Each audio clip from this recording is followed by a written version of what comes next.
नमस्कार, मैं डॉक्टर आरजू मिश्रा हूँ।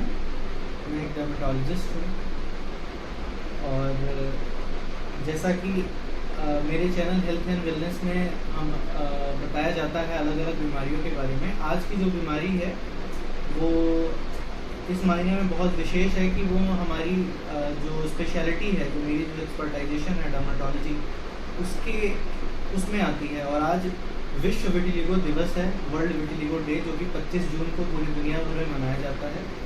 तो इस वजह से ये आज विटिलिगो का डिस्कशन बहुत ज़्यादा इम्पॉर्टेंट है। तो अगर विटिलिगो की बात करें, जिसको कई जगह ल्यूकोडर्मा के नाम से भी जानते हैं या सफ़ेद दाग की बीमारी के नाम से भी जानते हैं, और इसको लेकर के हर एक धर्म में, हर एक सेक्स में लोगों में एक अलग अलग धारणाएं हैं इस बीमारी को लेकर के।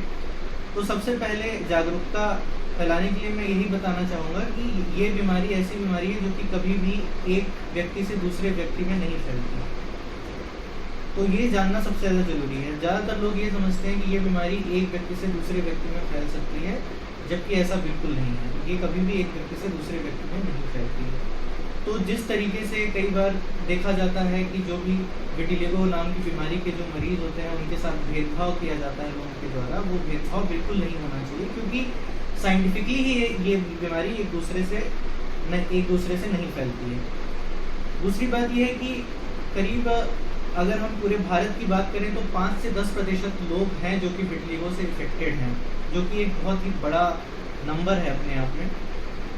तो विटिलिगो ये हमें समझना पड़ेगा कि विटिलिगो के बारे में ज़रूरी जानकारी ये होनी बहुत ज़रूरी है। तो विटिलिगो का डायग्नोसिस कैसे करते हैं? विटिलिगो का डायग्नोसिस तभी होता है जब हम, ऐसे तो बहुत सारे सफ़ेद दाग की बीमारियां होती हैं, सारी बीमारियां विटिलिगो नहीं होती हैं।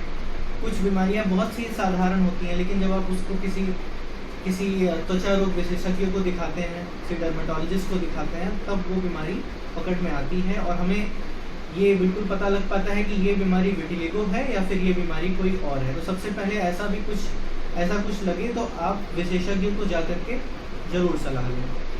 उसके अलावा ये बीमारी कुछ अन्य बीमारियों के साथ जुड़ी हुई हो सकती है, जैसे कि थायराइड की बीमारी हो गई, डायबिटीज़ की बीमारी हो गई। जैसे कि ये सारी बीमारियां, थायराइड, डायबिटीज़ की बीमारी एक तरीके की ऑटो इम्यून बीमारी है, जिसमें खुद अपनी ही कोशिकाएं अपनी दूसरी कोशिकाओं को मारने लगती हैं। वैसे ही विटिलिगो भी ऐसी बीमारी है जिसमें जो रंग बनाने वाली कोशिका होती है उसको हमारी ही कोशिकाएं मारने लगती हैं। तो जैसे डायबिटीज़ में होता है, उसमें पैनक्रियाज में होता है, ऐसे थायराइड डिसीज़ में होता है तो उसमें थायराइड की कोशिका मरने लगती है, सेल मरने लगती है। तो वैसे ही विटिलिगो में भी होता है। तो जब हम विटिलिगो का इलाज करते हैं तो हम इन चीज़ों को भी ध्यान में रखते हैं, और बाकी जो इसके साथ अगर कोई एसोसिएटेड बीमारी है तो उसका भी हम इलाज करते हैं। महत्वपूर्ण बात यह है कि विटिलिगो का इलाज जितना जल्दी शुरू कर दिया जाए उतना अच्छा है। इसके इलाज में हमारा मुख्य उद्देश्य ये होता है कि हम सबसे पहले बीमारी को रोकें। अगर शुरुआत में ही बीमारी पकड़ में आ गई और हमने इसके प्रोग्रेशन को रोक दिया तो बाद में बहुत ज़्यादा परेशानी की बात नहीं होती, लेकिन एक बार बहुत ज़्यादा अगर बीमारी फैल जाए तो उसके बाद इस पर कंट्रोल करना बहुत मुश्किल होता है, और जो भी इसमें इलाज होता है वो बड़ा मुश्किल होता है।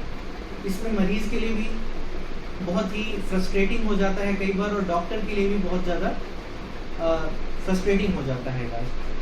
तो हमें इस समझना पड़ेगा कि जल्दी से जल्दी हम इसको जो है जैसे ही हो हम किसी विशेषज्ञ की सलाह लें। इसमें क्या क्या इलाज संभव है?